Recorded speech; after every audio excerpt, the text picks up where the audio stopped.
6, 1943, German aircraft began their spy mission in Soviet territory. Suddenly 4,000 meters high in the area of Kaluga, the German pilot unexpectedly hears the French language, and it was the beginning of the official part of military history of the legendary regiment Normandy Neman. Personally, for me, it's a terrific recollection. I learned a lot from the Russians. I was quite a young pilot, and it was on the front that I became a fighter. French and Soviet pilots will fight together to the end of the war. The story of Normandy Neman, as told by French film director Jan Dreville. In 1960, he produced this artistic film of the first Soviet-French joint military project.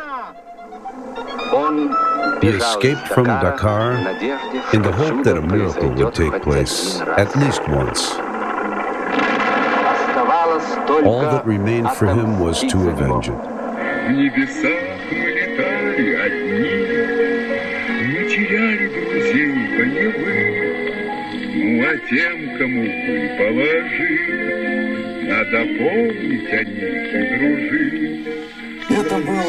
It was a fictional film, so didn't receive any criticism for its inaccuracy. The film was excellent, but it was not possible to tell a lot due to the politics of the time. And war is a place where political issues are put to the side. War is war, and we fought. Interesting. What sort of people were they?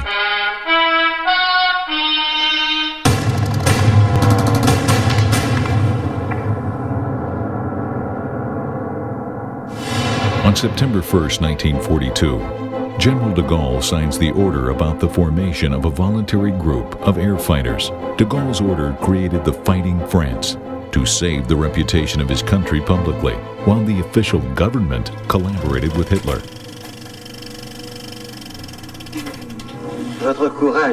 Your courage is commendable, but what are you flying for? To serve the Soviets. In London, before I was given the aircraft, I was asked to learn English. You are not required to learn Russian. They give you the fighter plane immediately. I was very happy with this.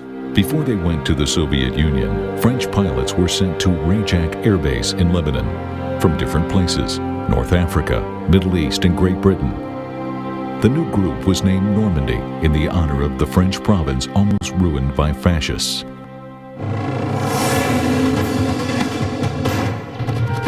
In autumn 1942, the battle in Stalingrad is underway, and on November 29th, at Ivanovo Aerodrome, the first French planes of the voluntary Normandy unit land.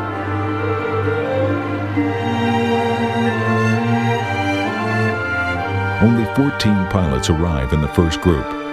Marcel Albert, DJ Begin, Yves Bizgen, Raymond Derville, Albert Derjean, Noël Castellan, Yves Maget, Marcel Lefebvre, Albert Litoff, André Pozenski, Albert Preziosi, Roland Delapape, Yesef Rizzo, Jan-Lou Trulian. Most of them did not meet Victory Day.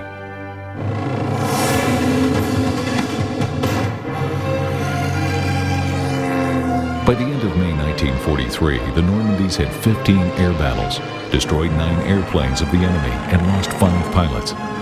The commander of the 1st Air Army assigns Normandy to the 303rd Fighter Aviation Division, commanded by the hero of the Soviet Union, General Major Georgy Zakharov, who had participated in the wars in Spain and China.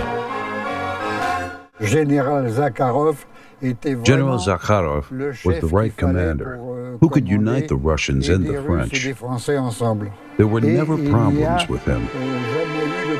General Zakharov was an amazing man. We admired him as a pilot and as a man.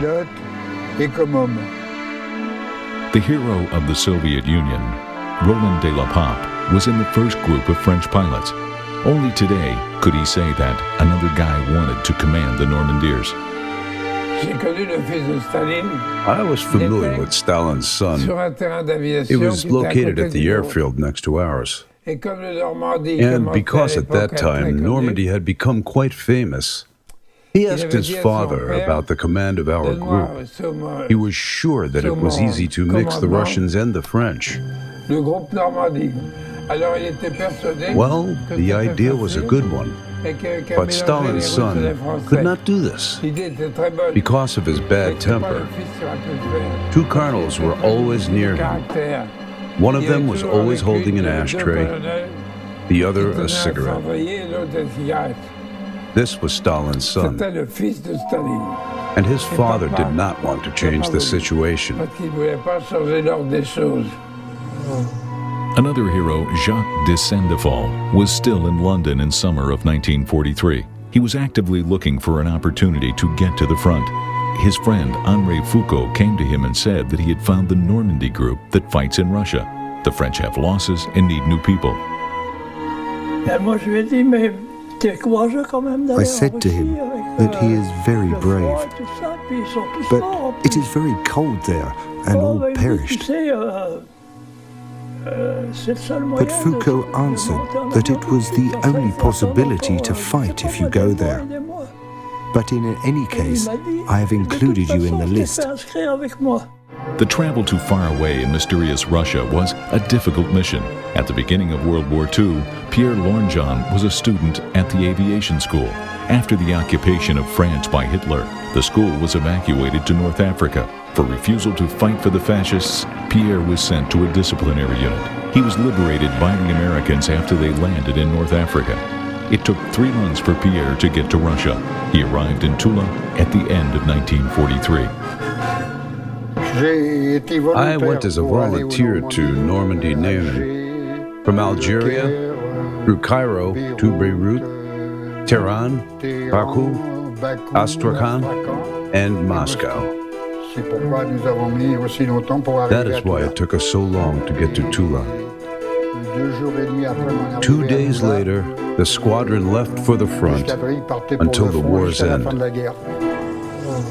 During the battle in Kursk, French pilots made more than 120 combat missions and estimated to have won about 30 victories. It was devastating for Normandy. The French lost 6 pilots during the first 5 days of battles. Normandy was called back from the front. Damn, he had to keep on my tail. He left me and was knocked down. The smallest mistake cost him highly. Our job is not as you think. We have to fulfill the mission and stay alive, and then start again, and then we prefer to attack. I need my own Fritz, and 2 for me, and I need 5 for the beginning. 2, 3, have you heard? And how many for you? Such nights, without fear and complaints. It was a law for the French, and they adhered to this law. They said that God is for everybody, but every man for himself. What exactly does this mean? God cares for all, but you as a person must be responsible for yourself. We had a different principle. You may fail, but you must save your friend. We had group battle tactics, not individual battles, but in groups. What was the essence of a pair? That when the leader is attacked, the supporter defends. He comes to the other's side. We are moving all the time. We covered each other. They took off as a whole regiment, but were fighting individually, and they returned separately as well. It was absolutely forbidden in our regiment, but the Germans were fighting in pairs very well. If you are alone, they will surely pick on you.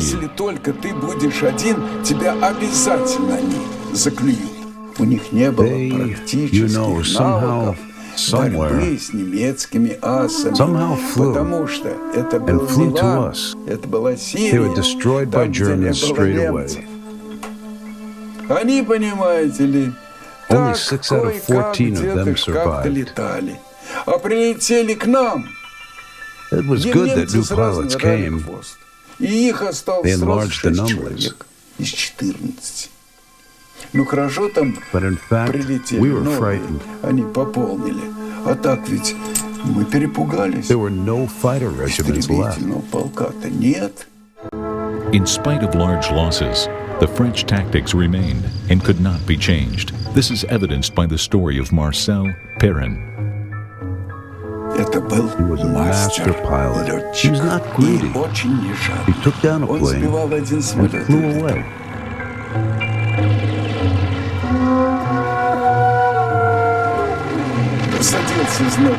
Perrin sat down and said, "Again, I was arrested by the commander.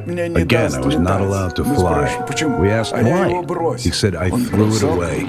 He left the commander alone in the battle, once with 9 of the measures.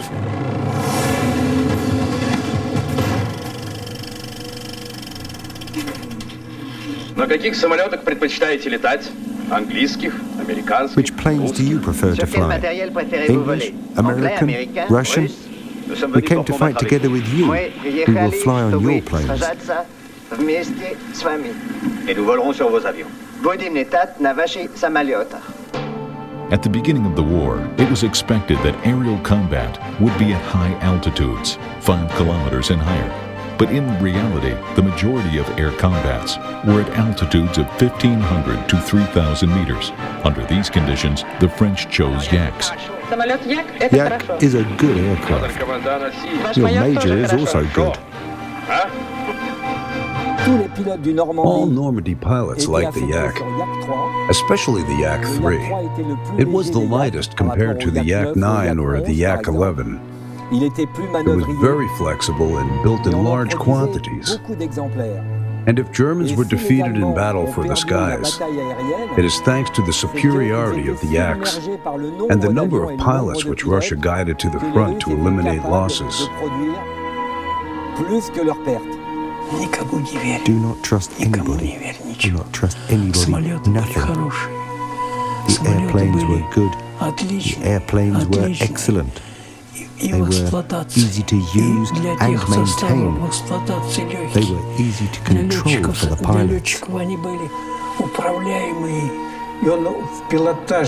This aircraft was easy to fly, and it was very simple to land. But Yak 3 was a little bit weak for fighting with a plane like the Focke-Wulf or the Messerschmitt. It was particularly weak at heights. It was difficult to control. It had short wings, comparatively narrow planar, fragile nose, with almost no equipment to navigate. And one had to be very brave, since they were flying at night and in the frost and when it was snowing. Focke-Wulfs were better in such conditions. I'd like to say that the conditions were extreme.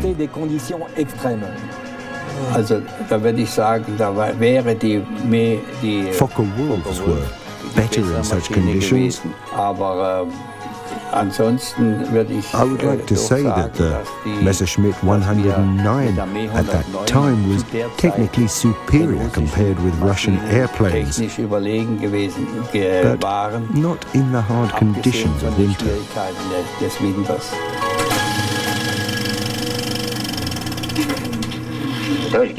Comrade General, the aircraft are not acquainted with the snow and frost. It is probably minus 30. Pardon? A snowstorm, pardon, while landing in the snow. In Russia, the weather conditions were very hard. Winter, long showers, and the landing strip was covered with wet mud which stuck.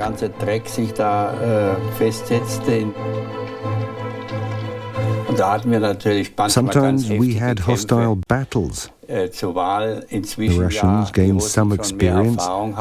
Sometimes the temperature of the air was about minus 52, and we could not even start the engines.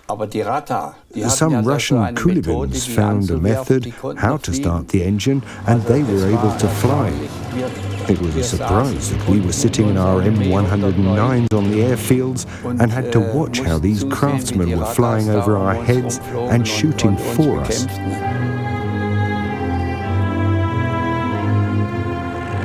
It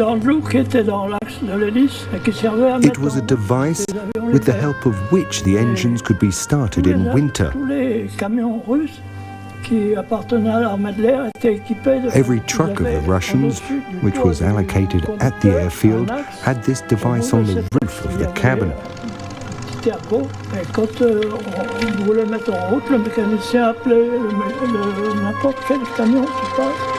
In order to start the engine of the airplane, the mechanic brought the truck, placed it opposite the airplane, attached this device to the axis of the propeller and started the engine. Today you will hear the true story of how the aircraft technicians for Normandy were chosen. The impetus for this was an interesting case. Tula, avoiding parking our aircraft, noticed that there were no French mechanics with any specialties, and Russian gunsmiths were cleaning our guns and machine guns in the stock. He asked, "Why are the Russians working, and where are the French?" They had a lot of difficulties. They did not know the language, they were not technically prepared well enough, and they did not know the planes. The climate was very hard for them.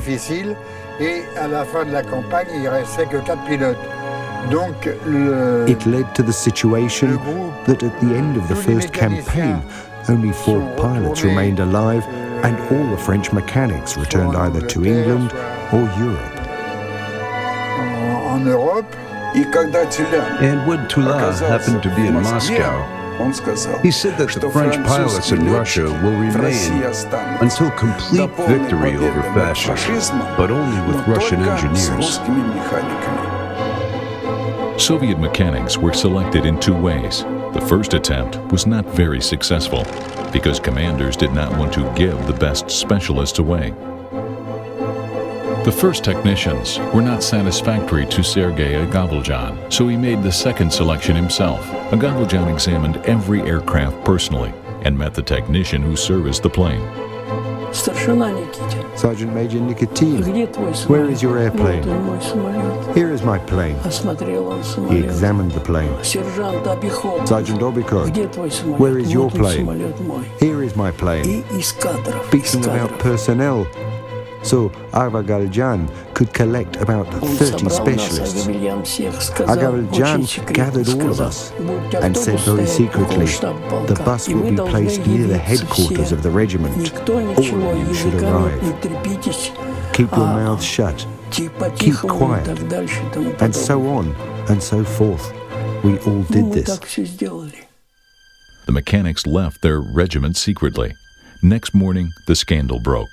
Almost all of the aircraft of the regiment visited by Agavaljan were left without mechanics. The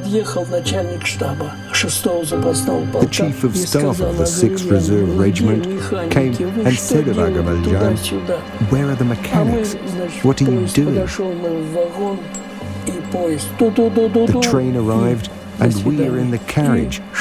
The train moved. Farewell.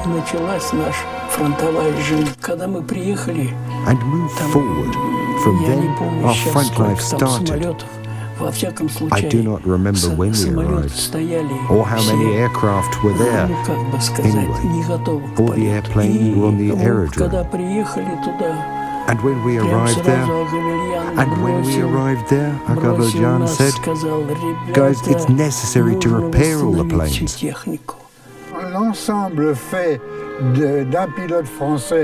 French pilots and Russian mechanics worked well together. The technicians' competence was high, so was their friendship and help,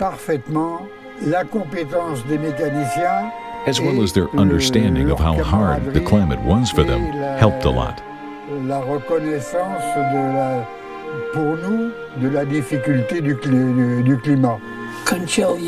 I finished work sometimes in 2 hours, sometimes I worked the whole night, because if shot in the fuel tank, the tank had to be replaced. Everything is needed, 200 screws. But these screws needed to be turned by a screwdriver while lying down. You are lying and turning and turning. Will you finish by morning? It is too cold. Your French knocked down the first Fritz, and we mechanics have to celebrate his victory in our way and bring the airplane back, repaired and in time. It is best to celebrate the victory with a glass of vodka. No supper, nothing. You see how at 12 midnight, or a little bit earlier, he is coming with a lackey.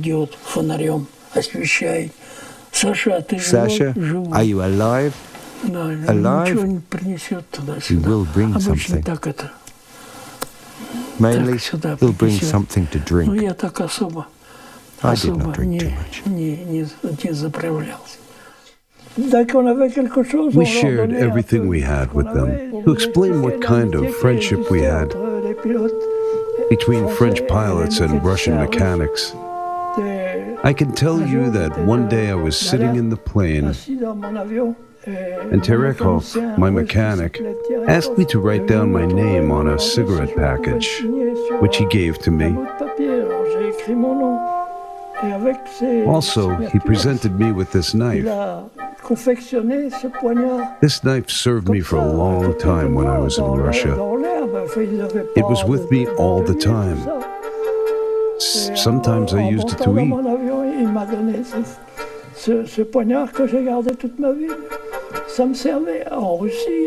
I am keeping this knife with me for all my life. It goes everywhere with me. It was an amazing gift, especially because it was handmade, without any special instruments. It was made for me personally.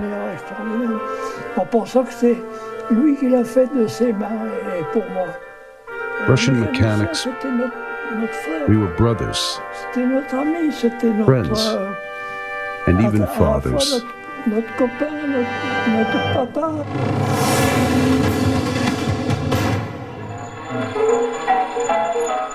The war is a very tough test. You can perish on any day. In spite of all of this, the normal human life does not stop, even during war. Both pilots and mechanics were young men. In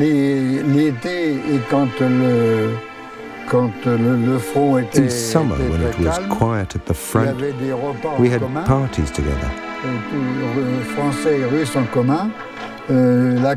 Russians and French were always together. Accordion, steam bath, and dancing after all the wine and beer.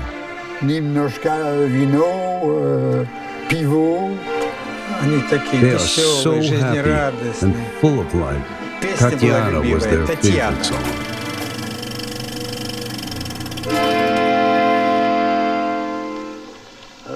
Разлучались полночью туманною, уводила в бой меня звезда. Распрощались с Танею, с Татьяною, не забыть ее мне никогда, никогда. Под огнем погоду окаянную, девичье лицо со мной всегда. В бой лечу я с Танею, с Татьяною, с нею мне. Once every 1 or 2 weeks, we were taken to the Red Army House in Tula. We were shown a performance or a film there, and then we danced. We met with many beautiful young girls. We often walked together with them. This was called to escort them home. Some of them agreed, some refused, and you had to walk back. 7 kilometers in minus 35-degree frost. It was very risky.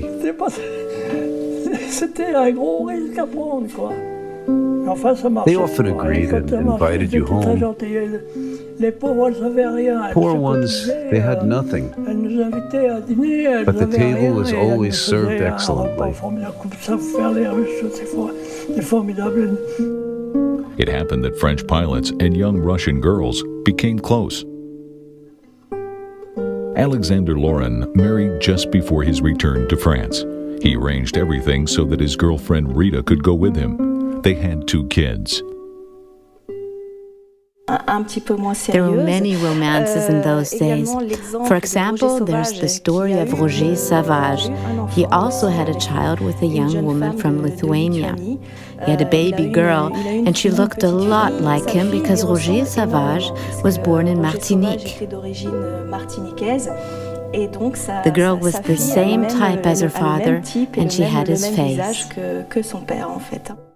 Natalie, director of the Normandy Neman Museum, is situated in the lovely town of Les Andelais, not far from Paris. Marcel Lefebvre was born and raised here. He was a commander of the Cherbourg flying unit.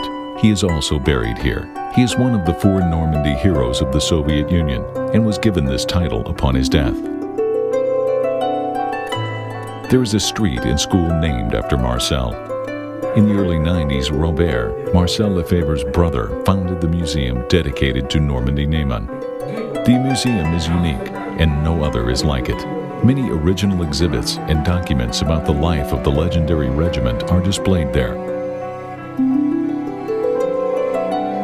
Some personal items of Marcel contain a small photo of a Russian girl, which attracted our attention. The director of the museum said her name was Nina. She was a secretary in the headquarters. That was a story of a young girl, General Sakharov's secretary. She committed suicide because she was in love with Marcel Albert. She shot herself on October 17, 1944. Nina's body was found near the airfield among the trees. The French were away on a mission at the time. In the official history of Normandy, there is not a single mention about this tragedy. While looking through the photos, Pierre Laurent suddenly mentioned the girl's name. This is Nina and Lefebvre, who was a commander of the 3rd Unit. We asked him to tell us Nina's story. This is a very challenging request. I don't know how to respond. She was a very beautiful girl, natural blonde, very charming. She was Albert's girlfriend. Albert was very much in love with her. Anytime when Nina was mentioned, he blushed, turned pale, sometimes almost blue. He was afraid that someone might become interested in her. They were together for 3 or 4 months, while usually such a relationship did not last more than a week. Many years after Nina's tragic death, we found a witness of the story. Only a few Soviet officers knew the truth about this tragedy. They were ordered to keep silent that several officers had chased Nina, and a jealous Politruk was among them. He loved that woman very much and allowed this to happen because being jealous was a big surprise for all pilots of our regiment and French pilots as well. Now something could be disclosed. Earlier it was not possible because ultimately I signed a paper of confidentiality. He could be forgiven if he was clever, but this was not his case. He wasn't even cunning. We should not have to tell him about what we know.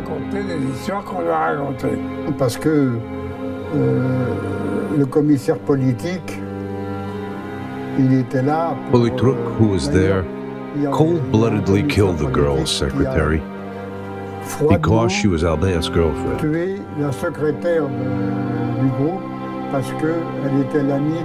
He killed her absolutely cold. Прощай, моя желанная, смерть отсрочек дважды не дает. Эту песню станью с Татьяною, за меня товарищ да поет, да поет.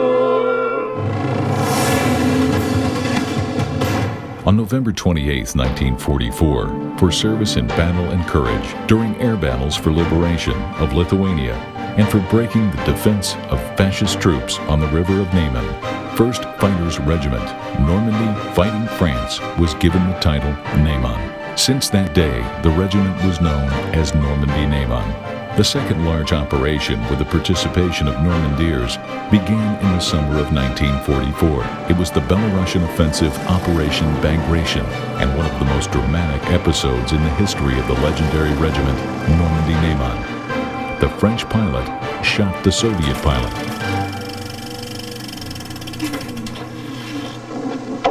Major Marcelin, my compliments to the general. Translate to Major Marcelin word for word. Général me prie de traduire mot à mot.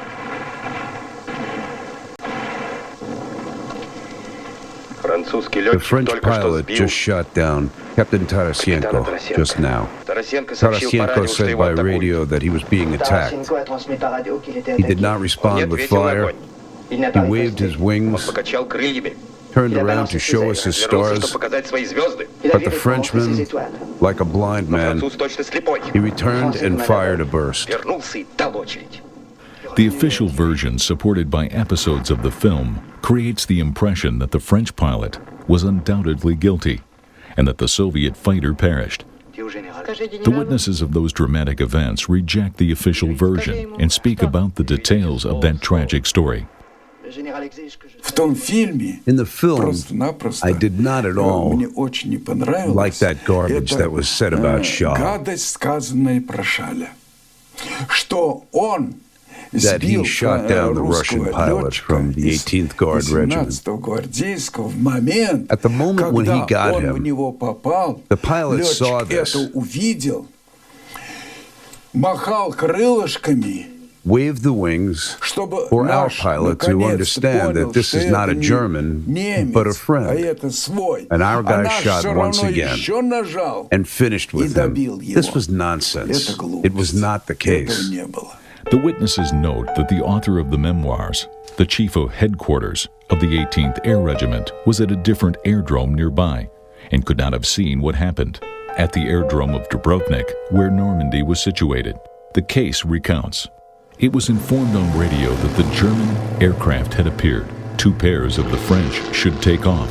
The first takes off, makes a circle and waits. The second pair takes off, but for some reason does not reach the required altitude. They were Marechal and Miguel, his supporting pilot. The supporting pilot, Miguel, was flying very slowly. It meant to Shal that something strange was going on. The temperature was growing very rapidly on Miguel's plane. He was informed by the radio to land. Shal called the commander post. What should I do? He was told, follow the first pair. Work together. I saw this. I saw Miguel land and taxi while Shal followed. It was heavily overcast. One could be lost in low clouds. Yak 3, number 60, took off to the required altitude, came up to the cloud and flew to the front of it. Maurice Shal was approaching his comrades. He saw that Messerschmitt flew out of the cloud and go flying into another one. Shal noticed the Messerschmitt and dived into this cloud. He was turning around, twisting, did not see anything, and noticed the silhouette of the aircraft, looking like a Messerschmitt. Well, a water-covered Messerschmitt and a water-covered Yak have approximately the same shape. If you put them together on the land, they are absolutely different. But in the clouds, when you cannot see well, and only the silhouette can be seen, one could not see the service markings. It is not possible to identify what aircraft is there. Additionally, Shal saw a Messerschmitt, so he did not think that someone else was there. Everything happens so fast during air combat, and the reaction of the pilots is immediate. What kind of reaction should Shal have had when he saw the known silhouette? He pushed the machine gun trigger. That plane makes a left turn and shot directly at the cockpit. One shot on the nose and the plane went down. Shal followed him. The plane struck the ground and exploded. He kept on flying, but he did report that he shot down a Messerschmitt in this certain place. Mistake, negligence in the air. Yak and Messerschmitt.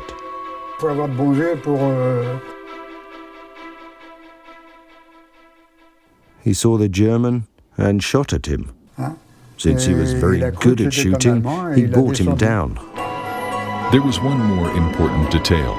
Shal thought genuinely that he had shot down a Messer. He reported to the airbase not only about the attack, but the precise place where the aircraft had fallen. General Zakharov came several hours later that in the place reported by Shal, an aircraft of the 18th Guard Regiment had fallen. Because Shal had notified the place of the crash and ground service came to the same place, it became clear that it was Shal who did it by his own hands. This was a tragic case, fatal coincidence, and not the mistake of an inexperienced pilot. But the story of Vasily Arkhipov's death was not finished, because the reasons of the following events could not appear in the official chronicles of Normandy Neman. We will tell you about the continuation of this tragic story. We were separated, and we were stationed at different aerodromes. It was only many months later that we were reunited, and they made a big party for us, because up to this day, we were afraid of the pilots of the 18th Guard more than the Germans.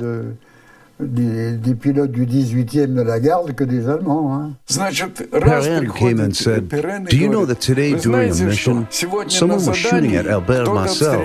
Prasa was over Marcel and he knows who. They were from the 18th Guard, and he knows the name and numbers of the plane. He shot and flew away. I don't like this." Later, the incident repeated. Albert's yak, with 6 people aboard, was shot at again. Gossip was being spread that the pilots from the 18th Guard had decided for revenge for a perished friend. Marcel was bristling, angry, talking with his comrades and said, "Enough, stop mocking me. I know who it is, and I will kill him." This was reported to Zakharov. Zakharov talked to Albert Marcel. After this conversation, there were no more attacks on Marcel. Zakharov closed this case. Pierre Loren said that after the tragedy with Vasily Arkhipov, Shal said to him that he will not return back home alive. Pierre remembered his words and was looking after him. He tried to prevent one more tragedy. But during the air combat at the end of the war, Maurice Shal perished a hero's death. It happened on March 27th in 1945 in East Prussia. He was the last French pilot who perished in the battle. The regiment Normandy Neman was fighting in the Red Army. The French had a lot in common with their Soviet combat brothers, the same aircraft and the same enemy. In spite of that, French had their own traditions. Not one of the Soviet mechanics addressed the French comrade lieutenant or comrade captain. I had a lieutenant and always said, "My lieutenant, the aircraft is ready to fight."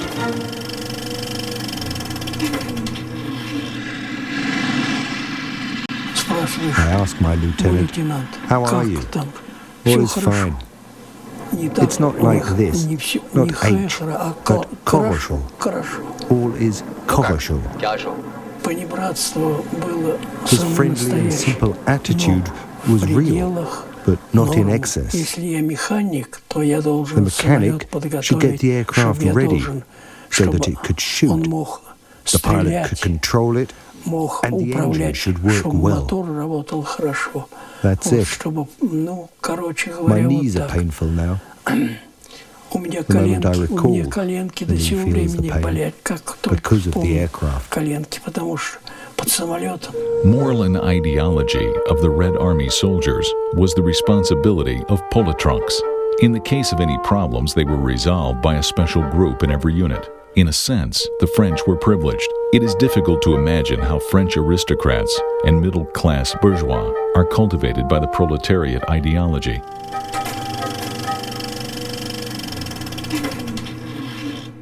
French policy is not to engage, and their faith is not to agitate. They are the people that came to help us in our most difficult moment, when the Germans came up to Volga. That is their whole profile. They left us in peace, but they did everything that some fools avoided friendly relationship with us. They did not want the Russians to be sympathetic with us. They could not control us. They controlled only their own people. If one turned out to be a complete fool, we did everything to get rid of him. We reported to the general that we did not want to see him any longer. We said that he should take care of the Russians and leave us alone.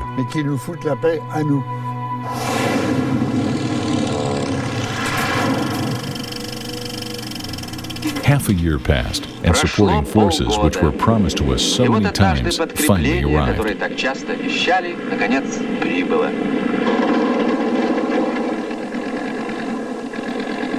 I am dreaming.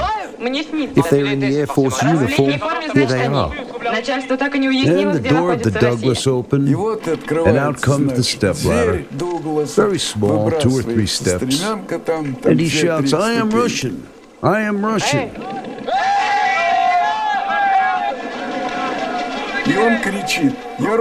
We're shouting, "We're Russian! Good guy!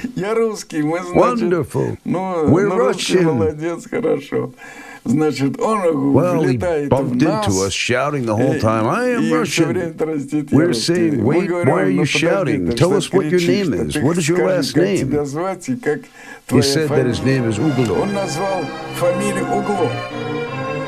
Leon Ulgov was Lev Ulgov in reality. He was a son of a white officer.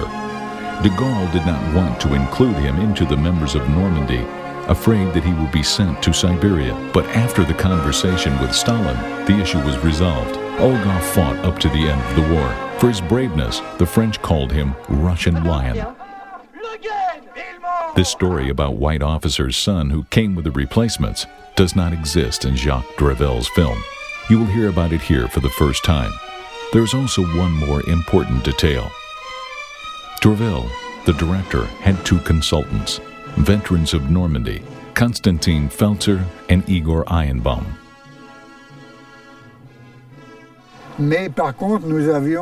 We had 3 French interpreters whose parents were Russian by birth. They served as translators for us, and we had no problems. Igor Eyenbaum, the interpreter for Normandies, was not from simple immigrants. His father, Vsevolod Volin, was a famous anarchist, the closest partner of Makhno. On August 1st, 1944, in the sky over Königsberg, 5 Normandies were fighting with 12 enemy aircraft.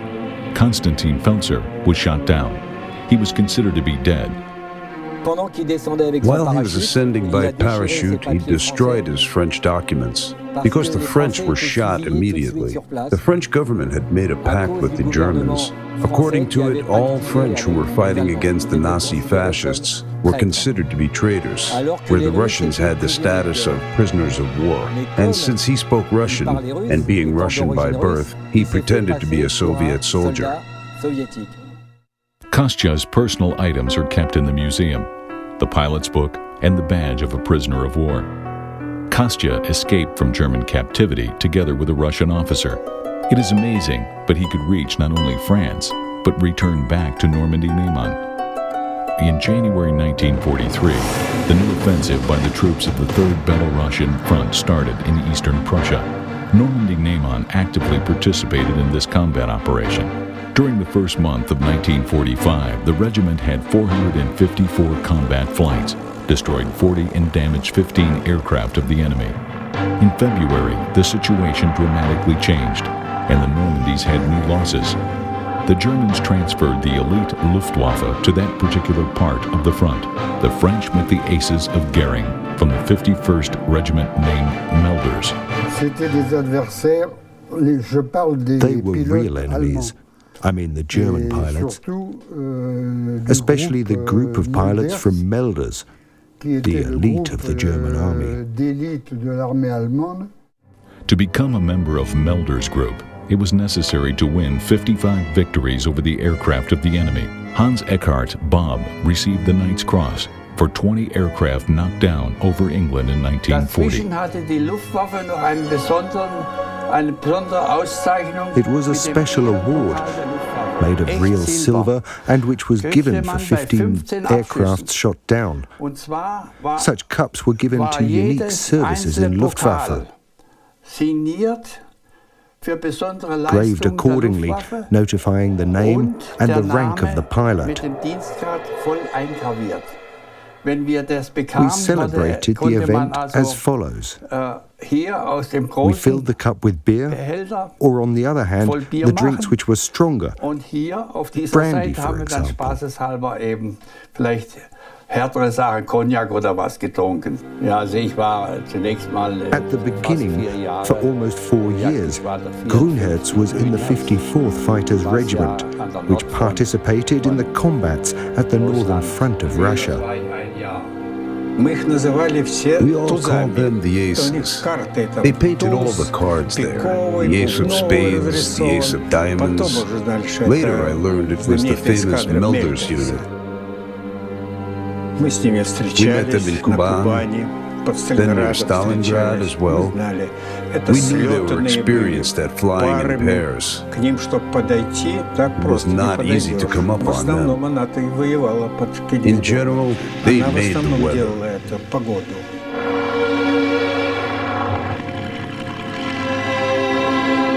C'était un combat chevaleresque.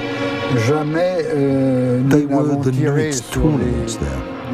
Neither we nor they shot pilots who were saved by their parachutes.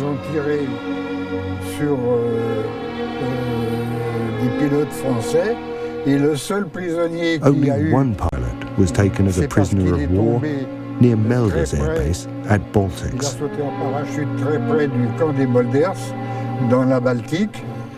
On February 20, 1945, in the region of Palau, 6 Normandies on yaks were engaged in a combat with Messerschmitts of the Melders Group. The German commander brought down Lieutenant Blayton. He was taken prisoner of war. He was not taken by the Gestapo, who had orders to kill French pilots immediately. Blayton descended by parachute and was captured.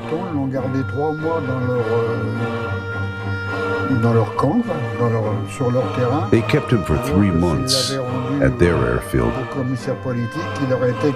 If he was given to the Gestapo, he would have been shot in the head like the other 3. They gave him back to us the day the war ended, on the territory of Eastern Prussia. The war for Normandies ended in Eastern Prussia. Stalin said the winners should come by their own horses. At the end of the war, Stalin gathered us in the Kremlin, and he presented us the airplanes.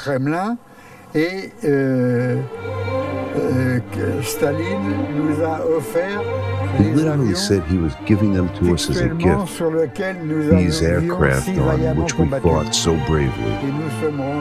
With a lot of intermediate landings, we returned to France on June 20, 1945. Our squadron flew over Champs-Élysées fields and landed in Bourges, where we were met by General de Gaulle. Our heroes had different post-war life. Jacques de Saint-Phal served in civil aviation. He preferred personal airplanes instead of personal cars. In total, he had 5 of them. He went shopping for food by airplane. He summarized his story. It is faster by airplane, 12 minutes only, and you spend an hour by car. At the end of our meeting, he became thoughtful and said, I often thought about it. There was no hate, only anger. It would not be possible to exist under Nazi domination. I was fighting for my own country. Since France was totally occupied, this was why I fought. Ivan Kukurin continued his career as a military pilot. When the war was over, we didn't have the chance to rest for very long. The pilot ace Ivan Kukurin participated in hot conflicts of the Cold War. He was proud of this. He participated in one of the first jet aircraft battles. These photos depict the meeting of the Normandy Neman veteran, but you will not find Lev Leonidovich Mikhailov in them. After war, he worked in a secret organization, and any contacts with former airmates were absolutely forbidden. Once one of the Normandies located him and invited him to a reunion of war friends. I turned to a special department. They said to me, "You will not even approach or be friends with any of them.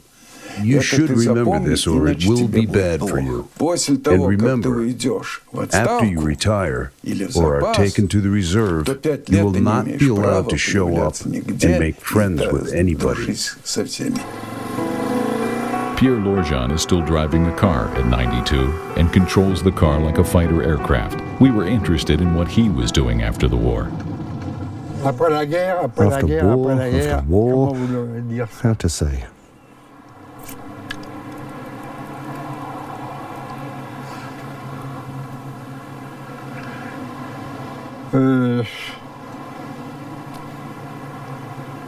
Disons, Let's say as follows.